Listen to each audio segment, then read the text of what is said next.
আমি তৈরি করছি বেলে মাছ। বেলে মাছটাকে ভালো করে ধুয়ে নিয়েছি, তারপরে নুন আর হলুদ দিয়ে ভালো করে মেখে নিলাম। বেশ বড় বড় সাইজের বেলে মাছ, আর বেলে মাছগুলো কিন্তু গোল গোল হয়। এদিকে কড়াইতে সর্ষের তেল গরম করে বেলে মাছগুলোকে লালচে করে ভেজে তুলে নিলাম। তারপরে ওই তেলের মধ্যেই সাদা গোটা জিরে ফোড়ন দিয়ে, ফোড়নটা ভালো মতন হয়ে গেলে বেশ একটা বড় সাইজের পেঁয়াজ খুব ছোট ছোট করে কুচিয়ে দিয়ে দিলাম।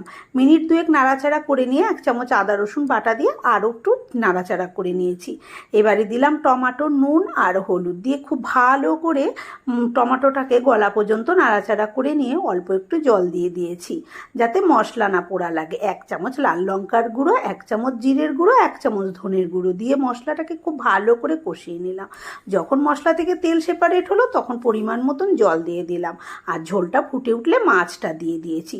দিয়ে 2-3 মিনিট ফুটিয়ে নিয়ে ওপর থেকে ধনে পাতা কুচি, গরম মশলা আর 1 চামচ ঘি দিয়ে গরম গরম তারপর নামিয়ে নিলাম। তৈরি হয়ে গেল না খুব সুন্দর গরম ভাতে খাওয়ার জন্য ভোলা মাছের ঝাল। ভিডিওটা কেমন লাগলো কমেন্ট করে অবশ্যই জানাবেন।